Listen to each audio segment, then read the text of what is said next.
믿음의 가문을 세우자. 하비스트 대학원 이성상 선교사. 야고보서 1장 1절에서 4절. 추석 가족 예배 설교. 고국의 추석 명절을 맞아 온 가족이 모여 교제하고 하나님께 예배드리게 되어 감사합니다. 믿음의 가문을 세워나가시는 부모 형제들께 감사드립니다. 믿음의 가문을 세우면 하나님이 기뻐하십니다. 하나님께 쓰임받는 가문이 됩니다. 어떻게 하면 믿음의 가문을 세워 하나님께 영광이 될 수 있을까요? 1. 믿음의 시련이 올 때 기뻐하십시오. 야고보서 1장 2절. 야고보서 1장 3절에서는 믿음을 위한 시련이 올 때 기뻐해야 할 이유를 밝히고 있습니다.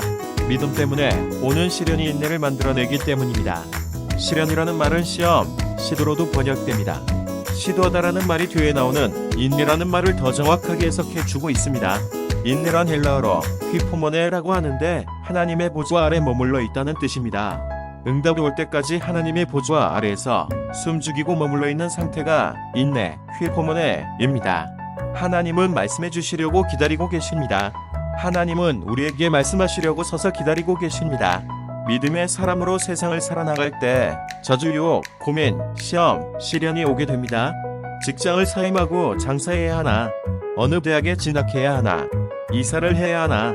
이렇게 크고 작은 결정해야 할 일이 생길 때는 즉시 하나님의 보좌 아래 나아감을 시도하여 하나님의 음성이 들려지기를 기다려야 한다는 뜻이 인내입니다.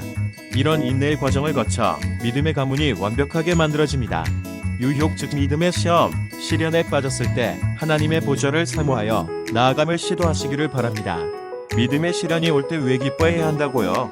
하나님의 보좌로 나갈 수 있는 기회가 되기 때문입니다. 2. 인내를 온전히 이루십시오. 야고보서 1장 4절. 인내라는 말이 서절에도 반복하여 나오고 있습니다. 인내, 하나님의 보좌로 나아가는 것. 온전히 이루십시오. 인내가 온전한 효과를 나타내도록 하십시오. 인내는 온전하고 갖추어 조금도 부족함이 없게 해줍니다. 겟세마네 동산에서 기도하시던 예수님을 기억하시지요? 내 마음이 매우 고민하여 죽게 되었다라고 하시며 얼굴을 땅에 대시고 기도하시는 모습을 상상해 보십시오.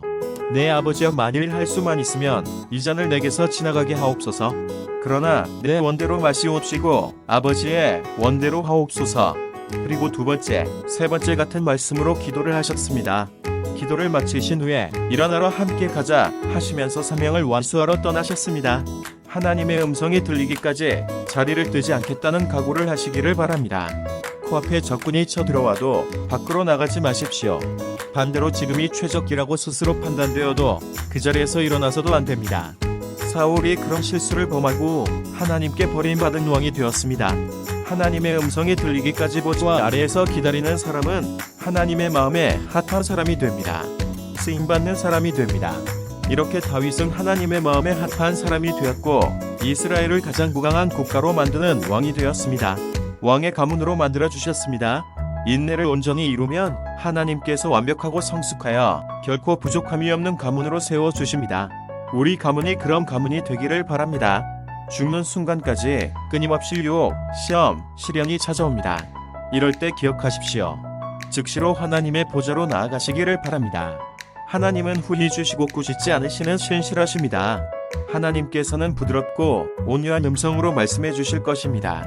하나님의 마음에 핫한 믿음의 가문으로 세워 하나님이 쓰시기에 조금도 부족함이 없게 해 주실 것입니다. 여러분의 가문을 축복합니다.